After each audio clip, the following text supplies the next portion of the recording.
ಹರಿ ಓಂ ತತ್ಸತ್. ಎಲ್ರಿಗೂ ನಮಸ್ಕಾರ. ನಾನಿವತ್ತು ನಿಮಗೊಂದು ಮುಖ್ಯವಾದ ವಿಷಯನ ತಿಳಿಸ್ಕೊಡ್ತೀನಿ. ಅದಕ್ಕಿಂತ ಮೊದಲು ಮೂಕಂ ಕರೋತಿ ವಾಚಾಲಂ ಪಂಗುಂ ಲಂಘಯತೆ ಗಿರಿಂ ಯತ್ಕೃಪಾತಮಹಂ ವಂದೇ ಪರಮಾನಂದ ಮಾಧವಂ. ಯಾವ ಕೃಪೆಯು ಮೂಕನನ್ನ ಮಾತಾಡೋ ಹಾಗೆ ಮಾಡುತ್ತೆ, ಯಾರ ಕೃಪೆಯು ಕುಂಟನನ್ನ ದೊಡ್ಡ ಪರ್ವತವನ್ನ ಏರೋ ಹಾಗೆ ಮಾಡುತ್ತೆ, ಆ ಪರಮಾನಂದ ಸ್ವರೂಪಿಯಾದ ಶ್ರೀ ಮಾಧವ ಶ್ರೀಕೃಷ್ಣನಿಗೆ ವಂದಿಸುತ್ತಾ ವಿಷಯನ ಸ್ಟಾರ್ಟ್ ಮಾಡ್ತೀನಿ. ಅದೇನಂದರೆ, ಇದೇ ಡಿಸೆಂಬರ್ 1, 2025 ಮೋಕ್ಷದ ಏಕಾದಶಿ ಮತ್ತು ಗೀತಾ ಜಯಂತಿ ಐತಿ.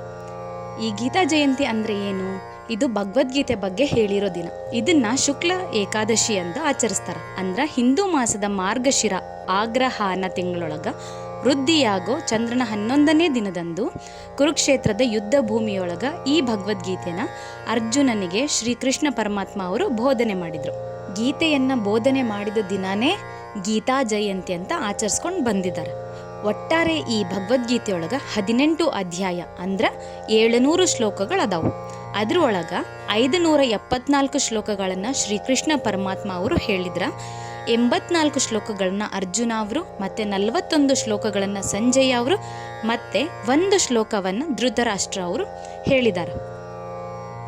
ನಿಮ್ಮ ಜೀವನದೊಳಗೆ ನಿಮಗೆ ಯಾವುದೇ ಪ್ರಶ್ನೆ ಕಾಡ್ತಿರಲಿ, ಯಾವುದೇ ಗೊಂದಲಗಳು ಕಾಡ್ತಾ ಇರಲಿ, ಅದು ಸುಖದ ಪ್ರಶ್ನೆ, ದುಃಖದ ಪ್ರಶ್ನೆ, ಆತ್ಮದ ಪ್ರಶ್ನೆ, ಕರ್ಮದ ಪ್ರಶ್ನೆ ಯಾವುದೇ ಆಗಿದ್ರೂ ಈ ಭಗವದ್ಗೀತೆನ ನೀವು ಓಪನ್ ಮಾಡಿ ಅದರಲ್ಲಿರೋ ಎಲ್ಲ ಶ್ಲೋಕಗಳನ್ನು ಪಾರಾಯಣ ಮಾಡಿದ್ರೆ ನಿಮ್ಮ ಗೊಂದಲಗಳಿಗೆ ಉತ್ತರ ಸಿಕ್ಕೇ ಸಿಗ್ತತಿ. ನಿಮ್ಮ ಮನಸ್ಸಿಗೆ ನೆಮ್ಮದಿ, ಶಾಂತಿ ದೊರಕ್ತತಿ.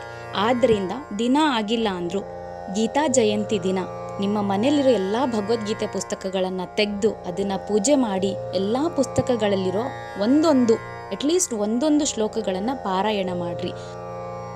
ಮತ್ತು ಈ ಗೀತಾ ಜಯಂತಿ ಜೊತೆ ಬಂದಿರೋ ಮೋಕ್ಷದ ಏಕಾದಶಿಯನ್ನು ನೀವು ಆಚರಿಸಿ ನಿಮ್ಮ ಜೀವನದೊಳಗೆ ಮೋಕ್ಷ ಪಡೆದು ಸಕಲ ಸಂಪತ್ತುಗಳನ್ನು ಪಡೀರಿ ಅಂತ ನಾನು ಕೇಳ್ಕೊತೇನೆ. ಭಗವದ್ಗೀತೆಯನ್ನು ನೀವೆಲ್ಲರೂ ಓದ್ರಿ, ಪಾರಾಯಣ ಮಾಡಿರಿ, ನಿಮ್ಮ ಜೀವನದೊಳಗೆ ಸುಖ, ಶಾಂತಿ, ನೆಮ್ಮದಿಯನ್ನು ಪಡೀರಿ. ಶ್ರೀಕೃಷ್ಣ ಪರಮಾತ್ಮ ಅವರ ಅನುಗ್ರಹಕ್ಕೆ ಪಾತ್ರರಾಗ್ರಿ. ಎಲ್ರಿಗೂ ಧನ್ಯವಾದಗಳು. ಶ್ರೀಕೃಷ್ಣಾರ್ಪಣಮಸ್ತು.